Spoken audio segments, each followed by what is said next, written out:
This is just the beginning.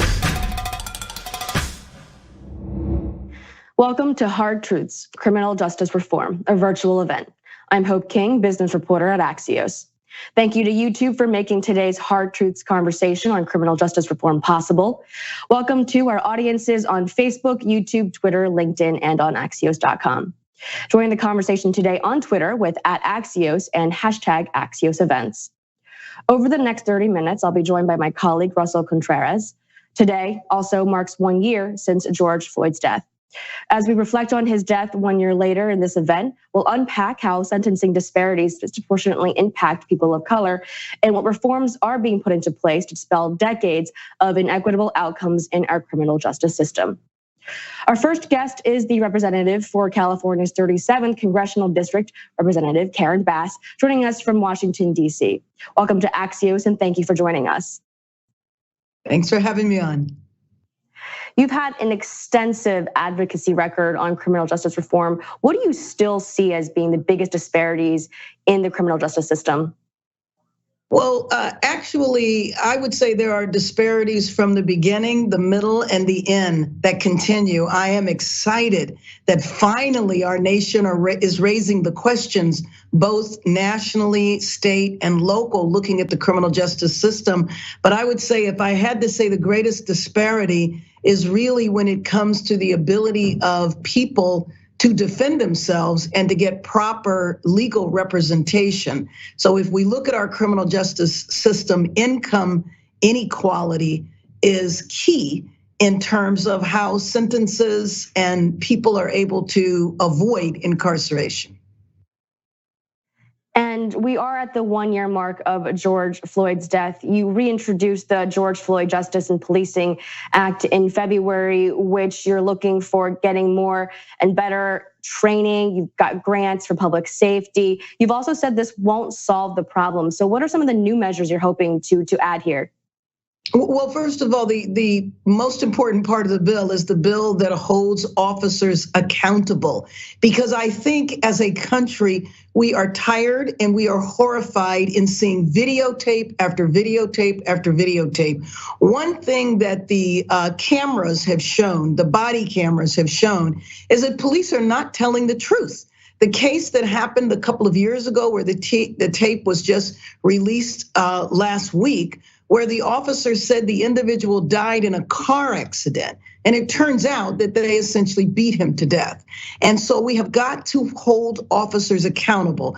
The minute that President Biden signs the George Floyd Justice and Policing Act, so much more is going to need to be done, because we really need to look at policing in the United States. And we need to say, in the year 2021, has policing kept up with modern technology, scientific thinking, and understanding of behavior? We need to modernize policing in the United States. The George Floyd Justice and Policing Act is the first step in that direction. You've also recently introduced the one-stop shop legislation. How do all of these tie in together? Well, policing is just one segment of the criminal justice system. A one-stop shop legislation, since we've spent so many years incarcerating people, and you know that we have more people incarcerated by proportion in the United States than any other country in the world. And if you look at who is incarcerated, they are people of color and people who are low income. That's why income inequality is so important to this issue.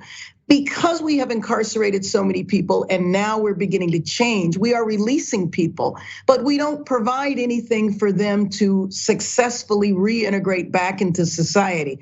So the one-stop shop is an idea that when people come out of prison or jail, there's one place they can go to where they can help get reintegrated in. While we were spending so many years being tough on crime, we actually passed numerous laws that restrict people once they are finished serving their sentences, where they live, where they can work, using transportation. There's so many restrictions that we have. And now, just as we're revisiting the laws that put people in prison, we need to revisit all the laws that impact them once they get out of prison. One of the biggest questions has also been just how long this will take effect, or how long it will take to get these measures in place? You know, even after the death of George Floyd last year and the massive protests, we've still seen these incidents continue. They've not stopped around the country. So in your mind, how quickly can Congress act? Can institutions locally act to fix this and address this? Well, anybody that's had experience with Congress knows that it can take years or it can take days. And one of the things that make that different as to whether it's going to drag on forever or whether it's going to be done quickly is public pressure. We saw a tremendous amount of public pressure last year because people were in the streets overwhelmingly protesting peacefully in every state in our country. That was the type of pressure we needed to pass the George Floyd Justice and Policing Act. Many of the provisions in the bill are not new. Members of the Congressional Black Caucus have been fighting for these different provisions for decades, but public pressure led to us finally beginning to move. And I'm hopeful that we will continue that forward movement and we'll have a bill on President Biden's desk in the next few weeks. On this idea of public pressure, we recently ran a poll with Ipsos and we found that only 6% of our respondents who identify themselves as Black say that the country has made the changes needed to give Black Americans equal rights with white Americans. At the same time, 52% of Black Americans in this poll also said that the protests have had a positive impact. Those two numbers together, what do they say to you? Well, to me, they're consistent. I mean, you have Black folks who are saying that change hasn't happened in a comprehensive way, and that's absolutely right. But has the needle been moved forward because of the protests, because of this new awareness? Now people talk openly about systemic racism. Now, granted, a lot of people still don't understand exactly what that means, but the protest of last year, it expanded beyond the murder of George Floyd to look at our overall country. We're now re-examining US history and beginning to tell more of the truth. Prior to last year, we really only wanted to hear the good stories. We wanted to hear that George Washington didn't want to cut down the cherry tree or whatever that story is, but we don't hear anything about the 300 human beings that he owned. The point is that we're all of that. The good part and the bad part of our history. We're never going to come to grips with inequality if we continue to deny that inequality even exists. So when you have Black folks saying that they believe the protests made an impact, I think that's absolutely right. The 6% is saying that the job is still not complete, and that is also correct. But there does seem to be kind of optimism and hope, as you alluded to as well. And I want to go back to a point you made earlier, things can take days or they can take years. The conversations that you're hearing take place among congressional members, are you hearing this in a way where you might think that it would lean on the faster side of things or the slower side? No, absolutely, on the faster side. And I'm also extremely hopeful. Now, at the same time I'm hopeful, we are facing opposition in this country who wants to continue to lie about our history. They are trying to suppress the truth. They don't want the history of racism or slavery or what happened to the Native Americans or Asians or Latinos. They don't want those stories told. They also don't want people to have the right to vote. And so while I do believe things are moving forward, the forces that want to keep the status quo are also strong. And so I believe, I am hopeful, because I've never seen a moment in my lifetime where people are actually raising the questions and having the discussions that they're having now. And in terms of our legislation, I'm very hopeful that we will be able to get it across the finish line. And we are not talking about months or years. One other piece of legislation that you've talked about recently in terms of fixing the overall system is President Biden's Build Back Better plan, the infrastructure bill. How do some of the provisions there, how do you see them potentially helping improve some of the factors that have led to all of the inequities that we see down the line at the end of the criminal justice system? Well, first of all, I love the fact that the administration has a holistic view to what infrastructure means. It would be easy to say infrastructure just means bridge, roads, airports. and ports, et cetera. But he is taking a broader view and saying human infrastructure is also critical. But let's just talk about the bridges and the roads for a minute. We have to make sure when we pass this legislation that it is inclusive, because one of the things that has happened in our period where we were tough on crime and locked everybody up, some of the laws that were passed block people from working on jobs like infrastructure. So we need to make sure that we do not put barriers in place that further disenfranchise the people who are suffering from a disproportionate unemployment rate right now, which is the Black and Latino population. And before we go, any final thoughts on the past year that we've seen, the historic year we've seen not only here in the US, but also across the world? Well, it has been a year of tremendous change. And fortunately, we did have the change in our country that we so desperately needed in November with the new administration. I have to say, too, that I am so hopeful because we can see the light at the end of the tunnel for COVID, that we have an administration that has no problems acknowledging the inequities, the inequalities, the discrimination, and is addressing that front and center to what this administration wants to accomplish. I've never seen something so clear as what we are seeing from the Biden administration. The Obama administration was not allowed to be as direct as the Biden administration is able to be. Congresswoman, thank you so much for being with us, Congresswoman Bass. We thank you for your time again, and we'll see you next time. Absolutely, thank you. And next, we have a View from the Top segment with my colleague, Chief People Officer at Axios, Dominique Taylor. Now joining me from Washington, D.C., the head of Human Rights Content Partnerships at YouTube, Malika Saada Sar. Welcome, Malika. It's an honor to be speaking with you today. Thank you. It's an honor to be with you. Malika, your background is in nonprofit work, particularly around the protection of young people and issues like youth incarceration and violence against women. Can you tell us a bit about what your current role at YouTube entails? Yes, absolutely. Well, to be clear, I did not become a human rights lawyer to work at Google or YouTube.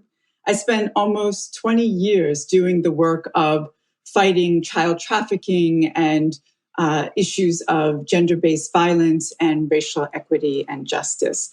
And one of the things that you get told when you're a human rights lawyer and trained as a human rights lawyer is the power of documentation. You document so that the world may bear witness, because almost every human rights abuse happens in the context of silence and isolation. You tell the story to break the silence and the isolation. So at YouTube, I'm always trying to think through, how do we use the power of this platform to tell the stories of human rights abuses? How do we make sure we can use this platform to break the silence and the isolation that so often protects human rights abuses? And how does video and the work that YouTube is doing help to build empathy and understanding around these important issues? Yes, well, you could see the power of video that happened in the courage of Darnella Frazier last year to use her phone and record the lynching of George Floyd, and then make sure that what she recorded, the world was going to bear witness to. We take that responsibility very seriously of how can we use this platform so that the world may bear witness? And one of the projects that I'm most proud of in how we did this work is in the issue of criminal justice reform.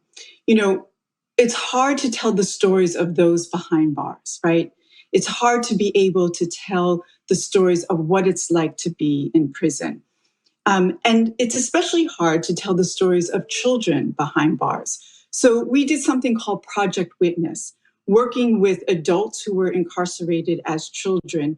We used the technology of VR, of virtual reality, to scale the prison walls and to be able to tell the stories of children in solitary, children in adult prisons, and use the YouTube platform to make sure that this content that we created through this unusual and powerful VR technology, that this content could exist on the platform. So again, there could be a witnessing and understanding of what happens when you are behind bars.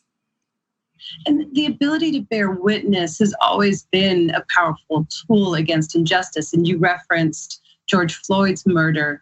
What role do you think video should and could play moving forward? I think we have to recognize that these phones, right, are human rights tools as well. And we have to understand the ways in which the use of phones and video changed our conversation around police brutality. We see this at a global level where digitally connected countries are able to be a place where phones are used and the abuse can be recorded. So think about how we know about human rights abuses in Syria, but we don't know about those abuses in South Sudan. I think it's especially important to understand that power of video to bear witness, the responsibility that we have as one of the largest, if not the largest video platform, and also the limitation of video, because we had the video of Eric Garner being choked to death. We had the video of Elijah McLaren saying that he was an introvert before being killed by the police. And yet those individuals, those police officers are not behind bars. So there is the utility and power of video, and there's also the limitation of it. You also said that you believe YouTube has a commitment and responsibility to its community. Can you elaborate on that and how it manifests in your work and the work that YouTube is doing? Yes, so I think we see ourselves as part of the struggle for racial justice and equity.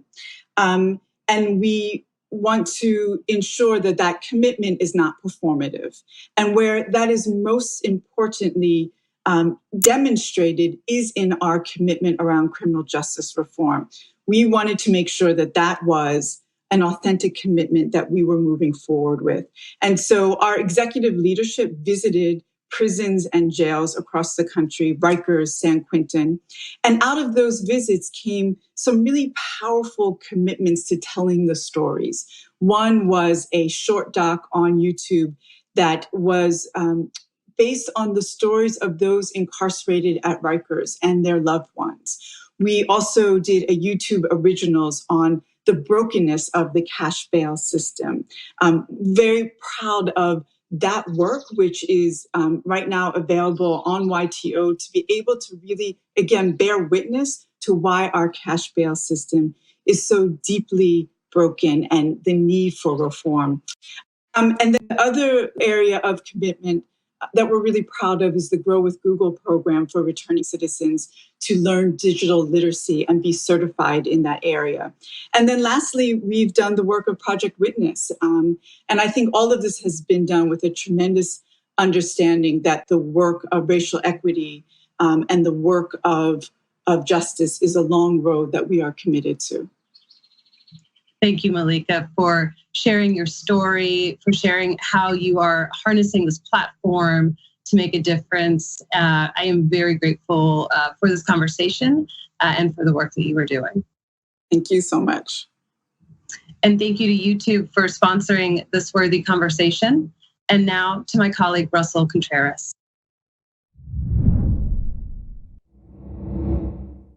Hi, I'm Russell Contreras, and I'm the Race and Justice reporter for Axios.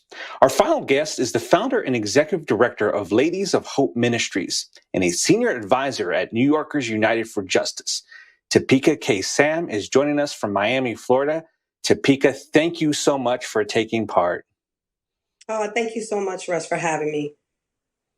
Before we get into your work today, take us back to January 2013. You were sentenced for a nonviolent drug offense. What was going through your mind when that sentencing was handed down? Well, I was told that I would likely receive probation or at max under 5 years based on the charge. However, I didn't think I should have received any time because it was a federal drug conspiracy charge with no drugs involved at all. And so when I was given 130 months, which is 10 years, 10 months at the time of sentencing, I was completely floored. My family were floored. I felt suffocated. I couldn't even breathe. You go to a federal penitentiary and now you're a detainee. When did you realize that you were a victim of sentencing disparities? Was it over time or was it immediately? Well, immediately when I had got into the county jail, actually in Virginia, even prior sentence, what I had noticed was that there were so many women who were there, survivors of sexual trauma and violence, struggling in their substance misuse issues. And I remembered prior to me going to visit prisons and jails and, visit always, it was very, very different. And so as I began to read more and listen to the stories of the sisters and their experiences, and then, when I was sentenced and the judge said, "Oh, well, you seem to be a very smart woman and you come from a fine family." It was definitely that he was making an example out of me because that's what he said he was doing. And when did you realize these disparities involve people of color, that it really depended on your background, your ethnicity, that would put you in a position like this as opposed to other folks? It was definitely in that county jail. Again, it was very poor Black and brown women, but also poor white women. It was the fact that even myself, who did not come from humble beginnings, but yet was or was not given a bail, was determined no bail because the judge said that I was a drug queen pin and a threat to society. And so, when I realized what was happening, not only to me and also to the other sisters that were inside, it was critical that I began to really, really dig deep and study and read. And there was a sister who gave me the new Jim Crow, Michelle Alexander's book, when I got to federal prison, that laid out, what was happening from slavery and the said abolishment of slavery into the prison industrial complex, which is modern day slavery. Now, when you come home, you could have easily gone on with your life, try to put this behind you, find a job, but you founded the Ladies of Hope Ministries. What drove you to create this group and focus on disparities instead of just moving on and trying to forget this? Well, one, I would say it was God. When I was in federal prison and it was placed on my spirit to start the organization, the name of the organization was given to me, and the fact that I was supposed to share the voices and the faces of women who were presently incarcerated because we were, a demographic that was not heard from. And I could have done anything, but obedience is greater than sacrifice. And so it was part of my life's mission, I knew. And part of the reason why I had to go to prison was really to see firsthand what was happening in this country and begin to champion the efforts around women on a national scale. Now, Topeka, during the Trump administration, you got involved in some cases that were people that wanted either early release, pardon, or clemency. Talk a little about those cases and why you got involved. Sure. So when I was in federal prison and understanding and learning the law that through federal prison, the only way if you were sentenced to life in prison, you could get home and be free was either A, if a law changed, and that wasn't likely at the time, and B, if you received clemency or a presidential pardon.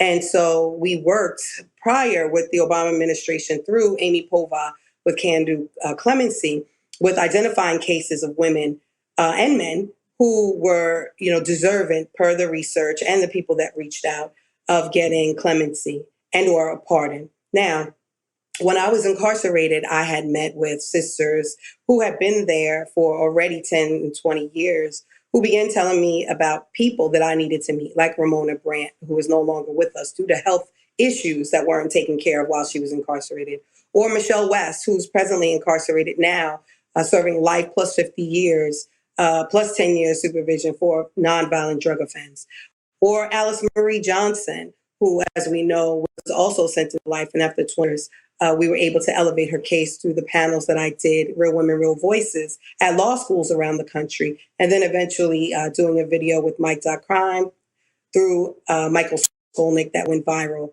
And what we learned, and I learned specifically, was that, if I am elevating the voices and faces of women who were presently incarcerated, and the public saw what was happening, one, against the disparities of women of color, but two, against disparities of versus men that activate and see change. And so with the Trump administration, was no different than the Obama administration, which is no different now. Now, what still needs to be done on sentencing reform to tackle these disparities today? Well, one, I would say let's stop sending people to prison, let people and make them whole again. We can hold people accountable while healing people so that we don't have this cycle of abuse through prison. Secondly, I would look at how we have already over-incarcerated people for the draconian sentences that have passed from the crime bill and others in the past, yet we have changed these laws and we have not made them retroactive. So if we make those laws retroactive, the laws that we have already identified and acknowledged are harmful, then we'll be able to free people who have been incarcerated 20, 30 years, have life or death on the back of their sentences. Lastly, if we look at sentencing reform, making sure that we're getting rid of the mandatory minimums, making sure that we are re-implementing federal parole so people who are in prison under old law, like Dr. Mutulu Shakur, have opportunities to come home, even in their poor and failing health in these last days, to be with their loved ones and family. And so, there's many other areas that we can address and attack, even thinking about how we're looking at giving people opportunity and second chances in reentry when they leave prison. How are we making sure that people have safe and affordable housing, access to healthy food, and career development and job opportunity? And so, I can keep going on and on. I won't do that because we don't have a lot of time. But these are just a few areas that I think immediately can happen and be implemented by the Biden administration. Now, we know in Scripture it says, when I was hungry, you fed me. When I was in prison, you visited me. Why is faith so strong in your effort to fight these disparities? Well, one, I was raised in the church. My father, who has left us into the afterlife, was a minister and deacon at Abyssinia Baptist Church. So I was grounded on those values. My board chairman, Dr. Moody Shepherd, and going to New York Theological Seminary was critical in my foundation and understanding that the way God, or the God that I serve, sees this world is that we are one. And we cannot forget about those that we've left behind, those who may not have done, the things that many people may not do. But we have to afford people grace and mercy because we ask for it ourselves every single day.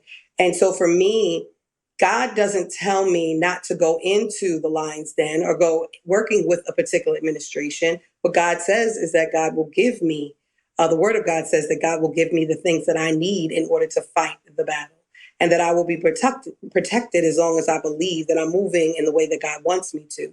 And so whether it was going into the White House, whether it has been going on Capitol Hill, whether it's been going into different state capitals to talk to people who do not come from where I come from, who may not have lived the places that I've lived or even understand what it is that I'm saying. But it's critical that we work in a way that is freeing people. And for me, that is led and centered with God.